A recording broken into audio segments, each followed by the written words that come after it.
Bienvenue sur Believe Podcast. Je m'appelle Nada et ce podcast, je l'ai créé pour nous apporter une conscience et une perspective où l'être est à l'honneur et le faire à son service. Ma mission est d'aider à reprendre le contrôle de notre vie pour que expérience et désir authentiques soient alignés et comprendre comment naviguer notre réalité avec la relation à l'autre. Si comme moi, l'amour de soi, de l'autre, inconditionnel ou conditionnel est un beau bordel dans ta tête, mais que tu veux comprendre ce bordel, alors bienvenue sur Believe Podcast. Bienvenue sur Believe Podcast. Merci d'écouter cet épisode avant même que je parle du sujet, mais je suis déjà super contente que tu aies appuyé sur play pour écouter cet épisode qui doit certainement attirer ton attention à cause des red flags du faux profil des dating apps, des sites de rencontres, des applications de rencontres. Suite justement au catfishing, je me suis rendu compte ensuite quand je balayais sur les dating apps, en fait je me rendais compte que je voyais beaucoup plus clairement les fake profiles, les faux profils. C'est un bon apprentissage en fait, donc quand quelque part on sent qu'on a échoué dans quelque chose, il y a toujours une leçon qui est apprise en parallèle et c'est surtout dans cette direction qu'il faut regarder. Donc, encore une fois, gratitude. Je suis reconnaissante de cette expérience qui m'a en fait permis d'élargir encore plus mon discernement par rapport aux faux profils où je pouvais spotter facilement en regardant les profils. Ah ouais, celui-là, il est faux en fait. Donc, toi qui es fleur bleue comme moi, à certains moments, je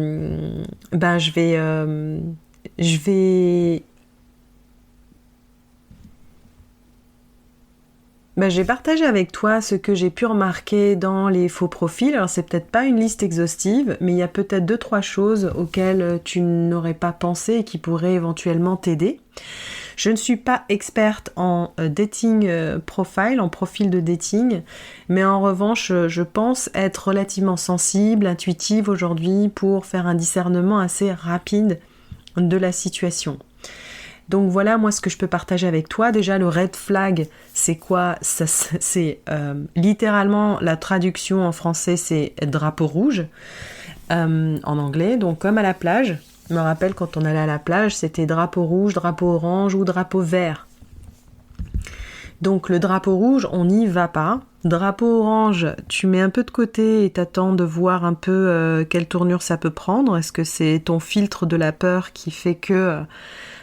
tu dis non, j'y vais pas, ou c'est réellement ton intuition qui dit de ne pas y aller. Donc ça demande un petit peu de patience. Et puis le vert, c'est genre immédiat, c'est yes dans le cœur. Donc par rapport au faux profil sur les sites de rencontres ou les applications de rencontres. Donc en général, c'est monsieur parfait. Il n'a pas qu'une ou 2 photos, il montre justement plusieurs photos de lui en société, en famille ou avec des animaux, seul, peut-être avec un arrière-plan d'une grande institution telle, je sais pas moi, Cambridge ou bien un background sportif avec beaucoup d'honneur. Enfin, il y a toujours une histoire de gratification derrière qui t'amène en fait à te sentir en sécurité, rassuré de ce côté-là parce qu'il a l'air d'être stable, il a une vie sociale, il a l'air de s'amuser, il aime les animaux, il a un background qui est pas mal, donc ouais, il paraît être en fait monsieur parfait quoi, ou madame parfaite. En ce qui me concerne, c'est monsieur, d'être monsieur parfait. Donc son profil, en gros, il nous rassure, il dit qu'il peut apporter de la stabilité à travers les photos.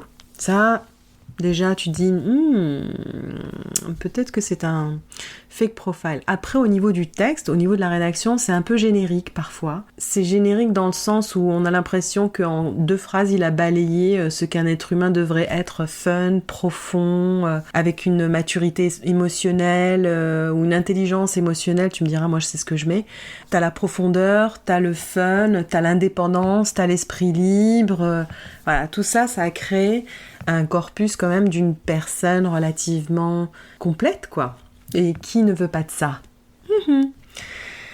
ça, c'est la première chose sur le profil. Ensuite, si la personne, justement, s'engage avec toi, ça va prendre en général une forme d'interview masquée sous des allures de curiosité. Comment est-ce que j'ai pu voir que finalement, c'est pas de la curiosité, mais plus une interview, plus pour discerner qui je suis, est-ce que je suis capable, en fait, de pourvoir à ses envies, quoi, ses intentions. Il va poser des questions sur ton idéal du couple. Au départ, c'est ouais, qu'est-ce que tu prends au petit déjeuner? Mais qu'est-ce que j'en ai à foutre au départ de savoir si tu veux ce que je prends au petit. Moi, je m'en fous moi de ce que tu prends au petit déjeuner. Mais bon, j'ai suivi le jeu de cette interview et progressivement, ça devient par rapport à la vision du couple et qu'est-ce que tu fais. Il y a des moments dans les échanges où j'avais l'impression de lire un petit bout d'article et je me disais mais on n'y est pas, mon gars, là-dedans. Pourquoi est-ce que tu me parles de ça alors qu'on ne s'est pas parlé de la journée, que c'est la première chose dont tu me parles?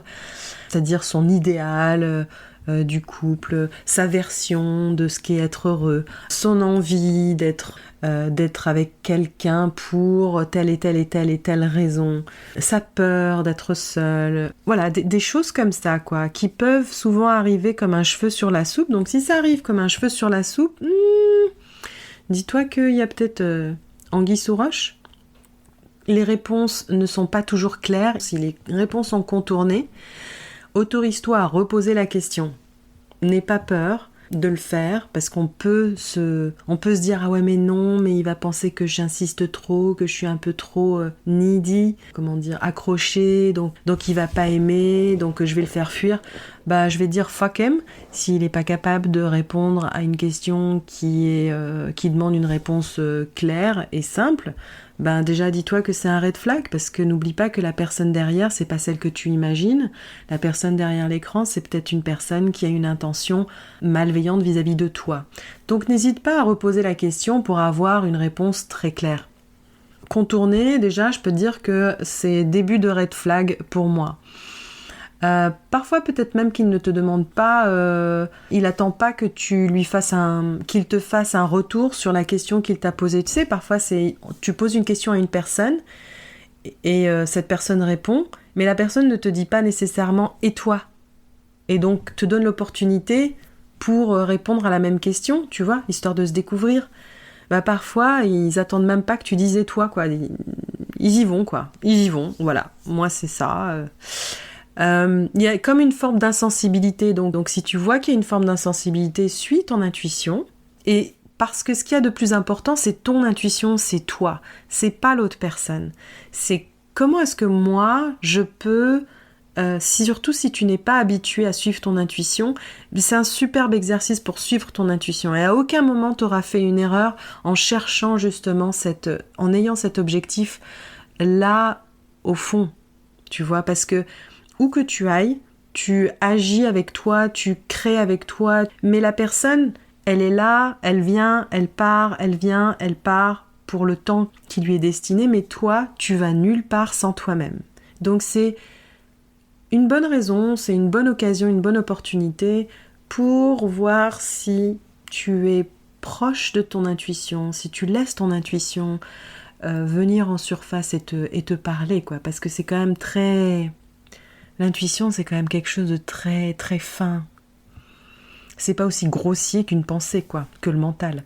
Donc voilà, ça c'est quand même un avantage. C'est des personnes qui vont se permettre d'être flirty assez rapidement, qui vont être beaucoup trop flatteurs dès le départ. Moi, je sais qu'à plusieurs reprises, je dis « Wow, dude, tu me connais pas encore. Enfin, on se connaît pas, on s'est pas rencontrés. T'as aucune idée de ce que je peux dégager pour toi. J'ai aucune idée de ce que tu peux dégager pour moi. D'ailleurs, c'est ce que j'ai échangé, hein, mais il n'écoutait pas ça, quoi. Tu vois, donc si la personne est dès le départ très flatteuse, et puis qu'elle continue à dire des choses où tu te dis « Mais attends, mais ça, de toute façon, on peut pas le savoir tant qu'on s'est pas vu.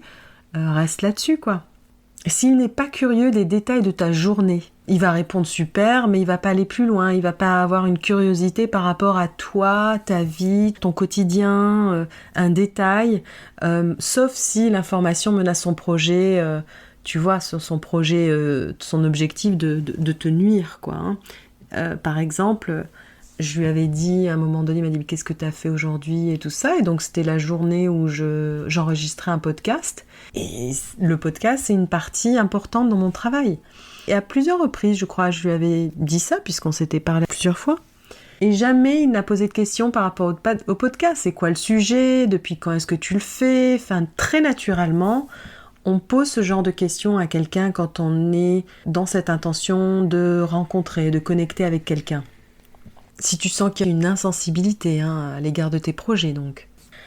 Et puis, s'il part dans des trucs, tu peux absolument me faire confiance. Quand il y a un discours hyper exagéré, franchement, red flag.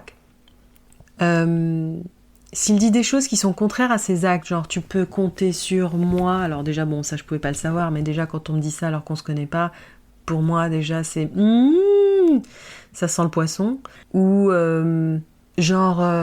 si tu dis, écoute, je pense que t'as pas assez de temps, mais on pourra se parler. Non, j'ai tout le temps qu'il faut pour toi, je pourrais passer ma journée à te parler, tellement je me sens bien avec toi, mais en fait, le gars, je lui parlais pas tout le temps. Et là, on en vient à autre chose, c'est dans sa disponibilité.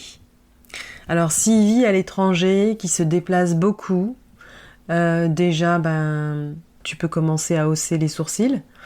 S'il n'est pas évidemment disponible les week-ends, c'est-à-dire qu'il va être disponible le soir tard, ou il va être disponible qu'à certaines heures spécifiques, moi je me poserai des questions. Genre je dirais ciao ciao. Pour certains, ça peut être que le chat, le téléphone, visio, pas trop. Ça va vraiment dépendre de qui c'est, quoi. Moi, j'avais un candidat fake profile qui faisait que quand il parlait anglais, il avait un tel accent. C'était pas un accent d'Afrique, c'était pas un accent asiatique, c'était un bizarre accent. Et je comprenais tellement pas ce qu'il disait que, en fait, ça m'arrangeait que ce soit écrit « La connerie !» Mais oui, évidemment, la connerie. Mais c'est comme ça, c'était mon candidat à moi. Donc, s'il n'y a pas de visio, si les téléphones sont rares, tu dégages. Et puis comme je te dis, vivre à l'étranger, se déplacer beaucoup, te faire imaginer que tu vas te déplacer avec lui, mais même pas en rêve, meuf, tu te casses. Tu te casses. Donc, si tu rencontres un profil qui coche pas mal de ces cases-là que je viens de mentionner, tu le sors. Tu le sors. Sache que derrière ça, c'est une personne qui est malveillante. Ou potentiellement malveillante. Et si c'est la bonne personne, sache que ce sera la vie va s'opérer pour que ce soit la bonne personne, mais il n'y aura aucun regret, on va vite s'en remettre. Donc les conseils, c'est fais en sorte de l'avoir au téléphone assez rapidement, si les échanges te plaisent, et puis aussi sur vidéo s'il prétend être à l'étranger, mais s'il est dans la même ville, tu vas le rencontrer maximum dans les 2 semaines qui suivent, sauf si tu es en vacances, quoi. Mais le plus rapidement possible quand tu vis dans la même ville. Et si c'est pas dans la même ville, de prévoir justement une visio déjà, une vidéo, et puis de se rencontrer vite en physique parce que c'est important. Et tout ça, pourquoi est-ce que je dis ça doit se faire dans moins d'un mois? C'est essentiel parce que ça risque d'alimenter les fantasmes. Comment il peut être, à quoi il ressemble, quelle est l'énergie qu'il dégage, parce qu'une photo ça suffit pas, alors peut-être que la vidéo c'est pas mal, la voix c'est très bien, mais après maintenant c'est l'attitude en fait, le regard, la posture. Donc on veut pas vivre dans le fantasme, mais dans la réalité. Donc c'est super essentiel. Suis ton intuition est super importante. Plus que la peur de rater une opportunité de rencontrer le bon. Je te garantis que si tu crois que c'est possible de rencontrer quelqu'un qui va correspondre à ton compagnon de vie et vice-versa, tu n'auras pas peur de dire à la personne, écoute, je pense que ce n'est pas possible parce que ça.